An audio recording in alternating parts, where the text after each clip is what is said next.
মুক্তিযুদ্ধ শুরু হয়ে গেছে। 1971 সালের মুক্তিযুদ্ধ, 1952 সালের ভাষা আন্দোলন, এগুলোতে স্টুডেন্টরা যেমন লিড দিছিল, ঠিক একইভাবে 2024 সালে স্টুডেন্টরা লিড দিয়ে মুক্তির জন্য যুদ্ধ করতেছে, সাধারণ মানুষের মুক্তির জন্য যুদ্ধ। কিন্তু এই মুক্তিযুদ্ধে কিছু মানুষের নির্বাক হয়ে থাকা আমাকে বেশ অবাক করে তুলতেছে। এই যে ফেসবুকের মাধ্যমে, ইউটিউবের মাধ্যমে আমরা এই যে খুব সারা দেশে খুব সরব হচ্ছি, সেই ইউটিউবের ফেসবুকের কিছু কন্টেন্ট ক্রিয়েটর আছে যাদেরকে আমরা একদম মাথায় করে নাচি।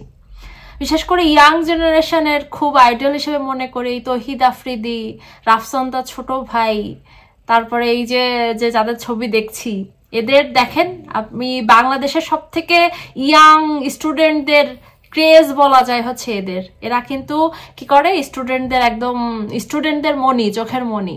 কিন্তু এই স্টুডেন্টরা মার খাচ্ছে, স্টুডেন্টরা এখন রাস্তায় শহীদ হচ্ছে, কিন্তু এদের মুখে কোনো বুলি নেই কেন?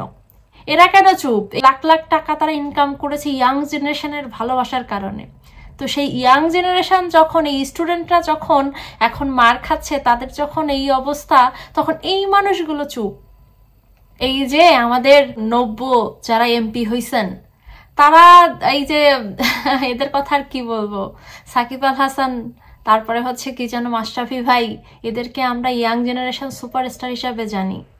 দেশকে এত হাইলাইটেড করতেছেন, দেশের জন্য মুখ উজ্জ্বল করেছেন, তাহলে এখন কেন আপনারা চুপ? দেশের এই সাধারণ মানুষের অধিকারের জন্য কি আপনাদের কথা বলা উচিত না? সব থেকে বেশি অবাক হয়েছি কোথায় জানেন? ব্যারিস্টার সুমনের জন্য। ব্যারিস্টার সুমনকে প্রধানমন্ত্রীও বলে উনি নাকি ফেসবুকের এমপি, কিন্তু সেই ফেসবুকের এমপির ফেসবুকে কোটা নিয়ে, ছাত্রদের উপর এই অন্যায় অবিচার, এইগুলো নিয়ে তো কোনো কথা বলতে শুনছি না।